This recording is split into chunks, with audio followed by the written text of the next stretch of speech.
বুধবাৰে লাহৰীজানত সন্ধিয়া 6:30 উদ্ধাৰ হৈছে সন্দেহযুক্ত হেৰোইন আৰু আটক হৈছে এজন যুৱক।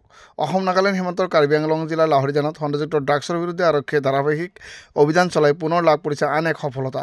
লাহৰীজানত খটখটীয়া আৰক্ষীৰ নাকা তালাচীত ডিফুৰ পাণবাৰী নিবাসী শফিকুল ইছলামৰ পুত্ৰ মনিৰুল ইছলামৰ পৰা আৰক্ষীয়ে এটা চাবোনৰ বাকচত লুকুৱাই অনা অৱস্থাত 10.31 গ্ৰাম সন্দেহযুক্ত হেৰোইন উদ্ধাৰ কৰিবলৈ সক্ষম হয়। তালাচীকালত ধৃত মনিৰুল ইছলাম ডিমাপুৰৰ পৰা লাহৰীজান দিশে খোজকাঢ়ি আহি আছিল। উল্লেখযোগ্য যে যোৱা কিছুদিন পূৰ্বে ডিফুৰ চৰচৰীত আব্দুল খালেকক ড্ৰাগছ মজুত ৰখাৰ বাবে আৰক্ষীয়ে আটক কৰি জেললৈ পঠিয়াইছিল। আনহাতে ডিফু ইছলামিক সমাজ সংস্কাৰক সমিতিয়ে কঠোৰ সিদ্ধান্ত গ্ৰহণ কৰি খালেক আৰু তেওঁৰ পৰিয়ালক সামাজিকভাৱে বৰ্জন কৰিছিল। আজি খটখটীয়া আৰক্ষীৰ হাতত ড্ৰাগছসহ ডিফুৰ পাণবাৰী মনিৰুল ইছলাম আটক হোৱাৰ পিছত ডিফু মুছলিম সমাজে কেনে ব্যৱস্থা গ্ৰহণ কৰিব সেয়া লক্ষণীয় হৈ পৰিছে।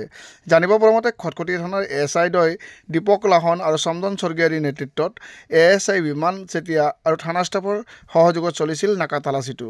এই সন্দৰ্ভত আৰক্ষীয়ে অধিক তথ্যৰ বাবে তদন্ত অব্যাহত ৰখা বুলিও জানিব পৰা গৈছে।